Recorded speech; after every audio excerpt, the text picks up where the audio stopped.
We have the music, you bring the people, you have kind of water toys in the pool, you bring on the pyro, and it doesn't take that much time before the whole pool is a big party. What is the maybe the craziest thing, or a couple of the craziest things? You keep using the word crazy and exciting, and right, like what are some of the things that we should keep our eyes out for? No, I think it took me a while to understand that our product wasn't actually the diving in itself, it was the community, and that's hence the reference to snowboarding and skateboarding and all that stuff, because it's a movement. It's just like, even if you do it from the pool side, you feel like a rock star when you do it, because it doesn't make any sense to enter the water in a horizontal way and then land afterwards. And that energy alone makes you a dodger. So I remember this from snowboarding back in the days. You maybe had one guy doing a crazy trick on the jump, but most of the guys just hung. And that's a lot of the same vibe we see in DØDS diving. It's a vibe, it's a culture, it's something everybody do. And of course you do other stuff as well, but this is the home.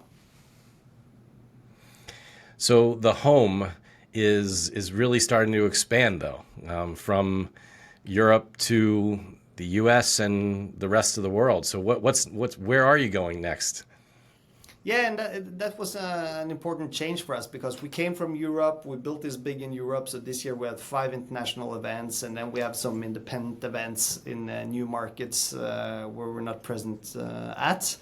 But in 2022 we had a pilot event in Austin, Texas, and it just took 6 months and it blew up in the US. Just like it went from not knowing the sport, just taking everything over. So we quickly understood that, okay, here we're tapping into existing diving clubs, we're tapping into existing freestyle divers, high divers.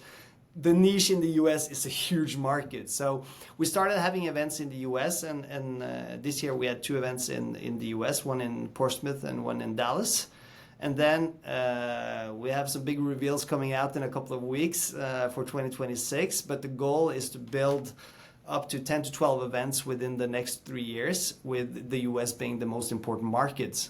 And then also tapping into the college diving clubs in 2026. So building a full kind of amateur to professional pathway. And there's sky's the limit, because you can probably deploy that playbook in any market in the future once you've kind of proven it in the US. Has there been a difference in the styles of, say, maybe the European divers versus the American divers? Yeah, so it took a while for the Americans to understand the steez part, because they were so technical.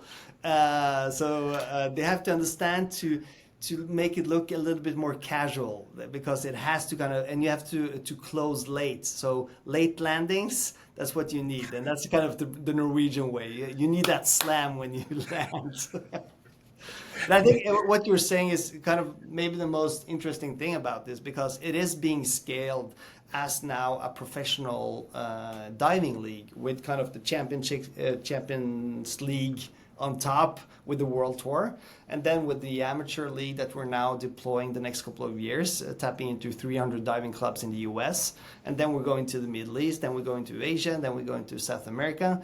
And knowing that already this sport is so big, there's so many fans, and just imagine Asia, how big diving is over there. So I think it's an early stage, but this is going probably to the Olympics. My bet would be this becoming one of the fastest growing global sports within the next 5 years. So how do you have to, like, in some of these pools that a lot of the traditional divers are diving in, they may have like PA systems, they may not have the kind of speakers for music and kind of stuff that you guys probably want for your events. Do you have to bring in that? Or, I mean, it must change the whole culture, because those are very quiet events. You hear, they announce the name, and then it's silence, and then the guy walks up, or the diver, she's like, takes her time and takes her breath. But in your situation, there's loud music, and it must be amazingly different. Yeah, and I think that's maybe kind of the whole kind of the cheat factor we're using. It's the same kind of infrastructure, but we just put the oomph in the event. We have the music, you bring the people, you have kind of water toys in the pool, you bring on the pyro, you bring out the monster girl, you have a huge after party afterwards. And it doesn't take that much time before the whole pool is a big party. So I think at the end, again, it's the community driving all this. And actually, if you ask anybody in the pool, they do want a good pool party. So it's not very difficult to kind of ignite that spark. That's really amazing. I mean, you mentioned sort of the Snow League and some of these other leagues. Is there one specific league, whether it's in the, whether it's in the action sports world or in other areas that have really inspired you and you're modeling maybe a little this to be part of your overall league? Yeah, so I think the Snow League is an important parallel. Of course, they have theirs with Snow White fronting the whole league and everything. It makes it a little bit easier because you have a pin on the product.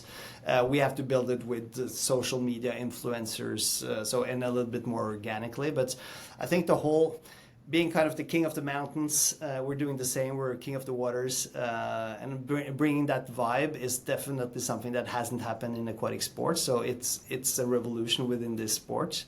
But a second league, I would kind of, which is not an action sport, that I think is actually very similar to what we are doing, in addition to PBR, the bull riding that I talked about earlier, is the curling group.